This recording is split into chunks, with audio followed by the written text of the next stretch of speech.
איראן ניסתה לרצוח, להרוג את אחד מבניי. איראן ניסתה לרצוח את אחד מבניי.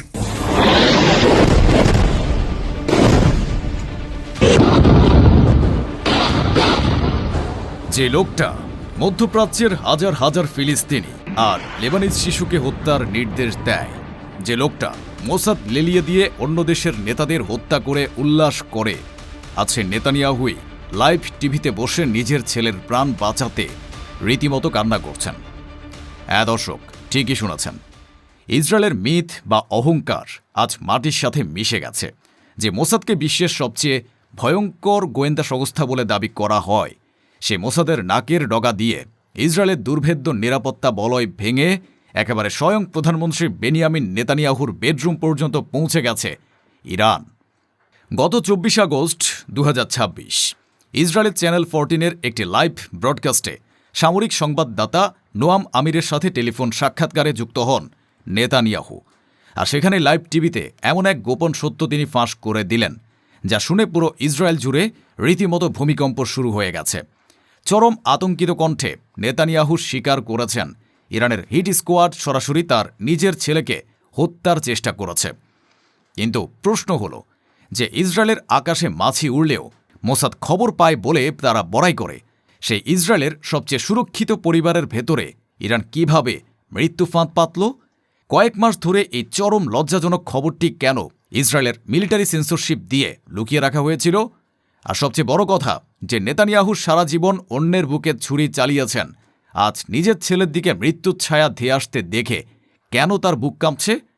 ভিডিওটিতে একটি লাইক দিয়ে শেষ পর্যন্ত দেখতে থাকুন, কারণ আজকের ভিডিওতে আমরা তেল আবিবের ভেতরের সেই ভয়ঙ্কর রাজনৈতিক ও গোয়েন্দা ব্যর্থতার চিত্র উন্মোচন করব, যা দেখলে আপনি বুঝতে পারবেন মধ্যপ্রাচ্যের তথাকথিত পরাশক্তি ইসরায়েল আজ ভেতর থেকে কতটা অসহায় আর পঙ্গু হয়ে গেছে। চলুন আগে দেখে নেই লাইভ টিভিতে নেতানিয়াহু ঠিক কি বলে কেঁদে ভাসিয়েছেন। চ্যানেল 14-এর লাইভে তিনি চরম প্যানিক বা আতঙ্কের সাথে বলেন, এটি একটি অবিশ্বাস্য ঘটনা। ইরান আমার এক ছেলেকে টার্গেট করেছে, তারা আমার এক ছেলেকে হত্যা করার চেষ্টা করেছে, খুন করার চেষ্টা করেছে। নেতানিয়াহু এতটাই ভীত ছিলেন যে তিনি তার স্ত্রী সারা নেতানিয়াহু এবং ছেলের জন্য অবিলম্বে সর্বোচ্চ পর্যায়ের নিরাপত্তা বা শিন বেত প্রোটেকশনের দাবি করেন।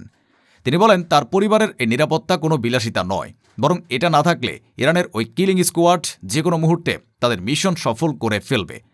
কিন্তু নেতানিয়াহু এটা নির্দিষ্ট করে বলেননি যে ইরানের টার্গেটে আসলে কে ছিল, তার বড় ছেলে ইয়ার নেতানিয়াহু নাকি ছোট ছেলে আবনার নেতানিয়াহু। ইরান ঠিক কীভাবে এই হত্যার ছক কষেছিল, কবে এ ঘটনা ঘটেছিল এবং কিলিং মিশনটি ঠিক কতটা অ্যাডভান্স স্টেজে বা চূড়ান্ত পর্যায়ে পৌঁছেছিল, তার কোনো প্রমাণ বা বিস্তারিত তথ্য তিনি দেননি। তবে ইসরায়েলি মিডিয়াগুলো বলছে এই খবরটি সাধারণ কোনো গুজব নয়। গত কয়েক মাস ধরে ইসরায়েলি সেনাবাহিনী এবং গোয়েন্দারা চরম মিলিটারি সেন্সরশিপ বা প্রকাশনা নিষেধাজ্ঞা দিয়ে এই খবরটি গুম করে রেখেছিল, কারণ তারা জানত এই খবরটি বাইরে এলে ইসরায়েলের সাধারণ মানুষের মনে মোসাদ এবং শিন বেতের উপর থেকে শেষ বিশ্বাসটুকুও উঠে যাবে। সবাই ভাববে, যে দেশের গোয়েন্দারা নিজেদের প্রধানমন্ত্রীর ছেলেকে বাঁচাতে পারে না, তারা সাধারণ মানুষকে কি ছাই নিরাপত্তা দেবে? আর ঠিক এখানেই ইরানের ইন্টেলিজেন্স বা গোয়েন্দা সক্ষমতার এক অবিশ্বাস্য জয় লুকিয়ে আছে। একটু পেছনের দিকে তাকিয়ে দেখুন, 2026 সালের শুরুর দিকে আমেরিকা এবং ইসরায়েল মিলে ইরানের সাথে যে সংঘাতে জড়িয়ে ছিল, সেখানে ইসরায়েল বারবার দাবি করেছে তারা ইরানের অনেক ক্ষতি করে দিয়েছে। ইসরায়েল এর আগে ইসমাইল হানিয়া থেকে শুরু করে ইরানের অনেক শীর্ষ জেনারেলকে গুপ্ত হত্যা করেছে। তারা ভেবেছিল ইরান হয়তো শুধু মিসাইল মেরেই এর জবাব দেবে। কিন্তু ইরান যে তলে তলে এত ভয়ঙ্কর এক সাইকোলজিক্যাল এবং ইন্টেলিজেন্স গেম খেলছে, তা নেতানিয়াহু কল্পনাও করতে পারেননি। ইরান দেখিয়ে দিল, তোমরা যদি আমাদের নেতাদের টার্গেট করো, তবে আমরা তোমাদের সবচেয়ে সুরক্ষিত দুর্গের ভেতরে ঢুকে তোমাদের পরিবারের রক্ত ছড়াবো। তেহরান সরাসরি নেতানিয়াহুর কলিজায় হাত দিয়েছে। ইরানের এই নীরব কিন্তু ভয়ঙ্কর মৃত্যু ফাঁদের ভয়ে নেতানিয়াহুর অবস্থা এখন এতটাই করুণ যে তিনি ইসরায়েলের অভ্যন্তরীণ নিরাপত্তা সংস্থা শিন বেতের প্রধান ডেভিড জিনির সাথে দেখা করে নিজের পরিবারের জন্য স্পেশাল ফোর্সের ভিক্ষা চাইছেন। যে নেতানিয়াহু গাজায় হাজার হাজার নিরীহ পরিবারের উপর সাদা ফসফরাস আর বাংকার ব্লাস্টার বোমা ফেলার সময় একবারও হাত কাঁপাননি, আজ সে নেতানিয়াহুই যখন বোঝেন যে তার নিজের ছেলের দিকে ইরানের স্নাইপার বা গুপ্তঘাতকের বন্দুক তাক করা আছে, তখন তার রাতের ঘুম হারাম হয়ে গেছে। তবে এই ঘটনার পেছনে আরও একটি ভয়ঙ্কর রাজনৈতিক সমীকরণ আছে, যা আমাদের এড়িয়ে গেলে চলবে না। আগামী ২৭ অক্টোবর ২০২৬ তারিখে ইসরায়েলে অনুষ্ঠিত হতে যাচ্ছে সাধারণ নির্বাচন। এই নির্বাচনে নেতানিয়াহুর অন্যতম বড় প্রতিদ্বন্দ্বী হলেন গাদি আইজেনকোটের মতো শক্তিশালী নেতারা।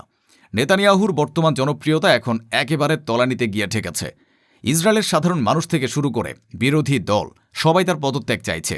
আর ঠিক এই নির্বাচনের আগে কয়েক মাস ধরে লুকিয়ে রাখা একটি সেন্সর্ড খবর হঠাৎ করে লাইভ টিভিতে ফাঁস করে দেওয়ার পেছনে কি নেতানিয়াহুর কোনো নোংরা রাজনৈতিক চাল লুকিয়ে আছে?